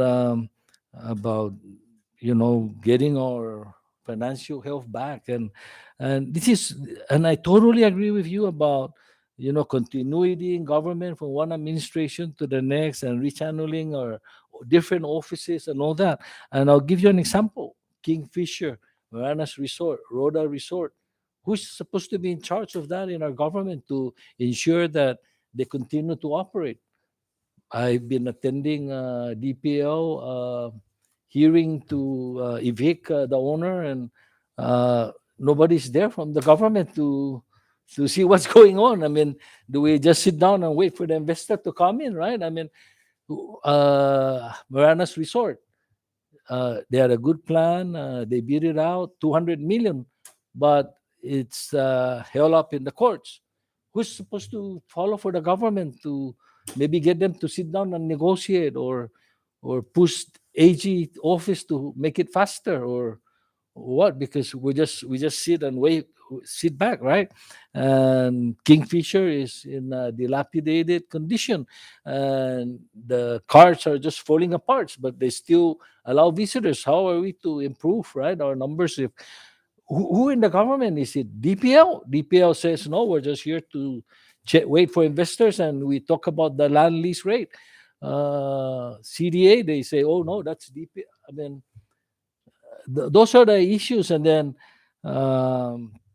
we know that we have to do. If we improve our destination, like you mentioned, then the tourists will come and they'll promote it, right? So this is something that we need to get everyone together. And you mentioned about administration to administration. The Economic Development Council for the governor ended in January because a new governor come in, right? But where was CDA? How come CDA, when the governor was going to create that, how come the CDA didn't tell the governor, no, don't create that. We're here. Give us the job, right? So that even if the new governor comes in, we're still here. So why did you guys allow? I'm sorry. I mean, Economic Development Council. Why did they allow that to happen? That they serve under the government. Just say we're here. Use us, right? Keep it in the agencies that are there for continuity. And I express this frustration because for example, I'm trying to think of a program now. The airline, for example, Rhoda had a good, the cinema had a good domestic airline, Mariana Southern. So where was CPA? Where was CDA? Where was CPA, right? I mean, and we tried to talk about that, and there's nobody in the government that said that could stand up in January and say, no, we made that decision to give 8 million. Nobody could say that. That's why there's no transition, right? And then when the airline was trying to call the governor, why should the governor answer that? The governor didn't have anything to do that. Somebody in the government made that decision. Who? Nobody knows. We asked CPA, they don't know about it. We asked MVA, they don't know about it. We asked CDA, they don't know about it. At some point in time, they were asked to comment, but then that was it. But nobody in the government made that decision because we don't have a central decision making for economic policies. And that's why, that's why we don't have continuity. And that's why now we don't have the airline. And that's why now we have a problem with the other airline. And then we blame each other, right? So we need your help. I hope when you three get in, we need to talk about rechanneling economic development to one office, continuity, and all that. Let me talk about Paseo de Marianas. When we first got in January, we heard, oh, they're gonna open the road there, break those things down.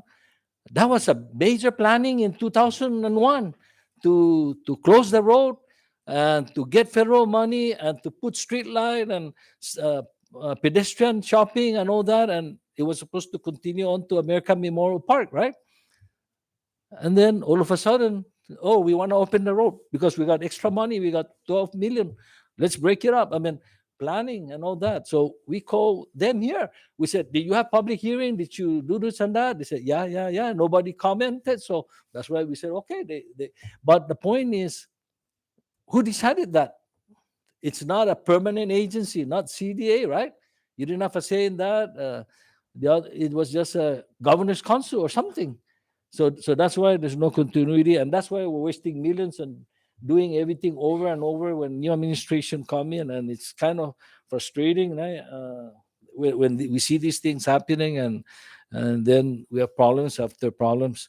And Paseo Marianas would have been beautiful for our local farmers or vendors or local residents who want to sell, open a booth there or souvenir shop or food store there to participate in the tourism industry. And that's what I always bring out, that when the tourist gets out of the hotel room, let them spend their money on local businesses. But if we push away the small businesses there, they're just going to stay in the big hotel restaurants and eat there. And speaking of hotel restaurants, agriculture, you're talking about agriculture. When you go to Cambodia, Vietnam, or Thailand, or the Philippines, or countries, right, foreign countries, you want to eat their local fruits.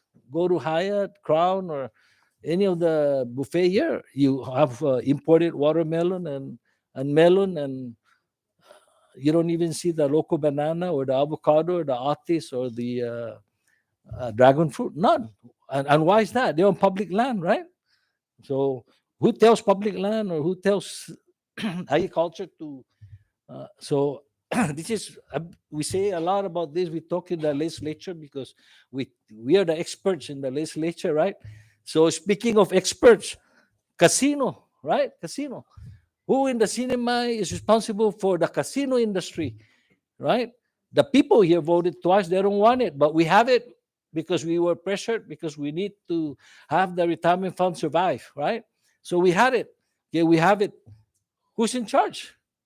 Casino Commission said, no, it's not us. We're just regulators. We're here only to regulate how you run the casino. So who's in charge of who's bringing in the casino? Who's going to keep the casino?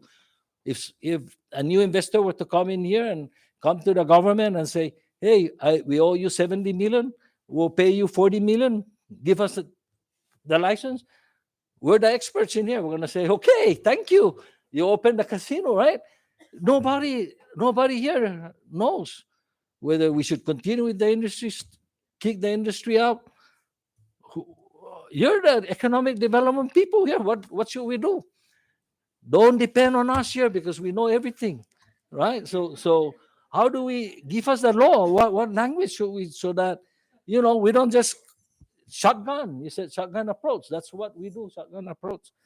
I don't know what to say, but we have a lot of water in Rhoda, but we import all our water, most of our water here, right? And so, yeah. I really don't know. We want to promote economic development, but when they load the cargo on Saipan, it's 10,000 pounds. By the time 4 hours later it comes there, it becomes 20,000 pounds. How can you? Where's calibration and where's the regulators, right? I don't know. So we need help. We need help. Sorry, Madam Chair, but I'm frustrated with this. What's going on? And by the way, we there was an airline that the chair Corina and I we tried to help also to fly international between Australia, Saipan, Japan, Philippines. We said, who do we check? I guess we're the expert. So we knock at CDA. They thank you. They help us a little bit. We check MVA. We talk about the trip. We said, oh, can we do something like the trip? They said, we don't know who did the math. No, I don't know. Nobody in the government did the math, but somehow there was a trip program. Yes, I'm sorry. It reminds me, Senator, about 20 years ago, I was asked to assist an investor, a regional investor who was interested in investing in Singapore. And I like the Singapore model. When an investor who has been vetted, who has the financial capability and the confidence of investing in Singapore goes to Singapore, they walk this investor to a trade office and designate a person from that office to walk this investor through the process. Talk about permitting, talk about land, talk about taxes. So investors in Singapore have a designated government representative in a trade office that works with a serious investor. Here, I don't know where they go. I think some go to private consultants, some go to the legislature, maybe, some go to CEDA, some go to OPD. But maybe that's one model we should take a look at, is to coordinate investors who have been vetted. Because there are a lot of investors who just fishing around without any real capital. But you talk about U.S. investors. I know you can do some vetting of U.S. investors, and if they're serious, put a package together for a U.S. investor, for example, to take over the Kingfisher golf course. Work out a land lease program for them and a tax abatement for them, a QC for them, and present them a package and go look for a golf course investor, a targeted package, and that might be better than just in advertising our QC and our minimum wage, and target your investment program to specific types of investors. The hotel, the timing, of course, is bad, but things will get better. Things will improve. Back to planning, like master plan, for example, for Garapan, and I really appreciate the governor's effort, because I understand he's trying to get a master plan of the not of the eastern side, so the the Mia housing, and try to extend it to the present western Garapan, so that we can have a plan for that, like in Singapore they put a urban, tourist district planning, right? Who should handle that? Who should be responsible for that? Because when I was asking around, so is it OPD? Is it MVA? Is it the governor's office? Somebody should be in charge, right? Because when you have a master plan, it's not only a matter of finding the investor. It's having the location designated for this kind of tourism development in this area, and how the traffic is going to go. Then the investor will come, right? They're more likely to come because they see that, oh, this and this will be here. For example, there were every once in a while, every 2-3 years, we have a MIA housing doing an RFP for those area, right? And if I mean, there's no plan. They just say, "What do you want to do?" Right? So that's why maybe we're not getting investors in there. But if you designate that we want here a condo hotel, maybe restaurants or other facilities there, and we connect it to a pedestrian walkway, maybe the investors will come, and maybe even our people, for example, would accept the relocation of Garapan elementary school, right? Put it in a better place where there's no traffic and the children away from the casino and the Garapan district. Our public will have confidence that it's for the best interest and they will support the relocation. But if you just wait for the investor to come and say, I want to be at the high school, the school, they're going to say, oh, the governor has a connection already, right? So it's a planning so that everyone knows there's a public hearing. So whose job is that? And so that every governor doesn't just come in and create an economic council when they come in, right? So I'm glad we have this discussion. And Madam Chair, I think I said enough, but I think we are happy today.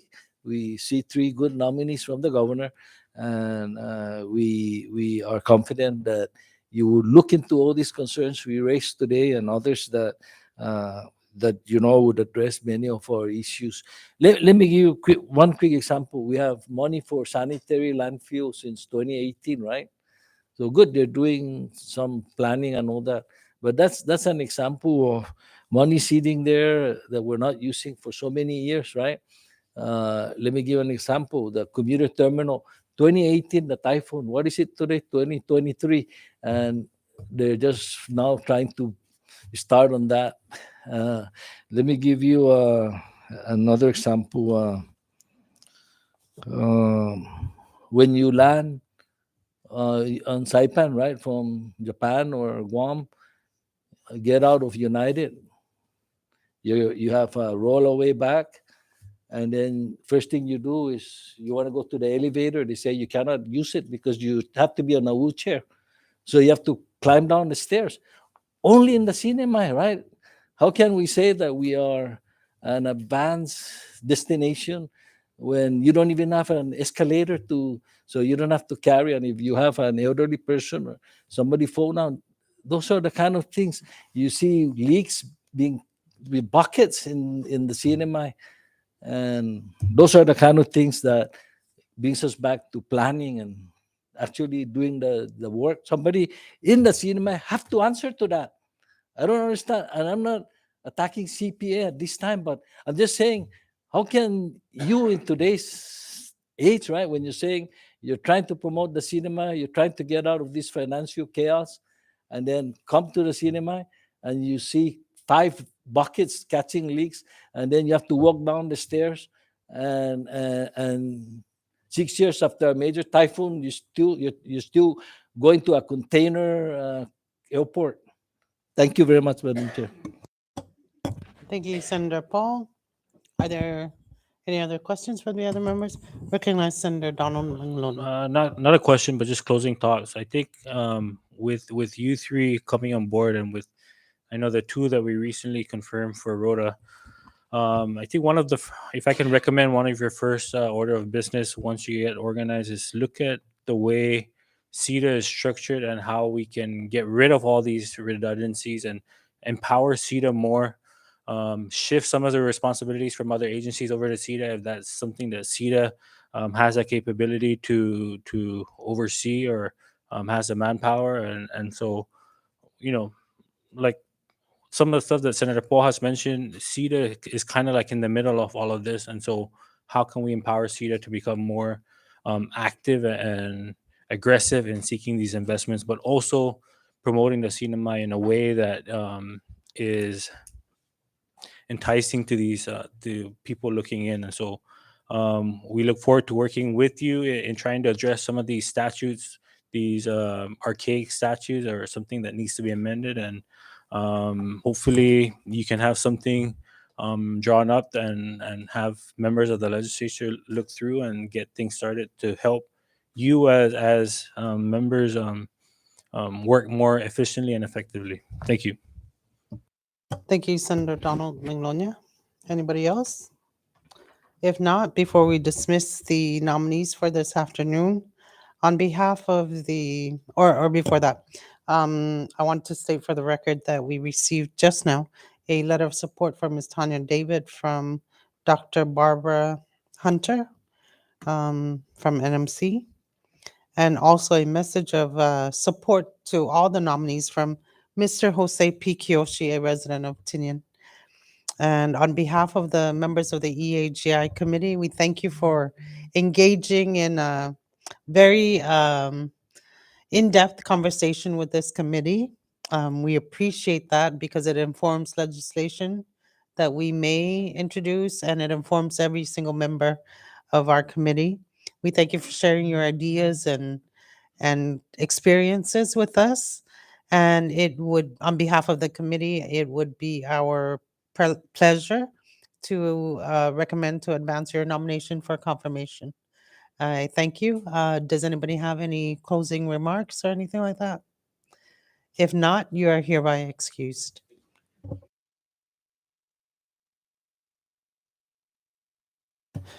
Moving on to the next item of the agenda, miscellaneous. Do the members have any miscellaneous items or announcements? If not, I would like to recognize Senator Donald Manglonia for the proper motion to adjourn today's meeting. Madam, I move for the adjournment, subject to your call. Thank you. A motion has been made and has been seconded by Senator Corina Magofnia to adjourn today's meeting. If there are no objections raised, are there any? If not, the motion hereby passes.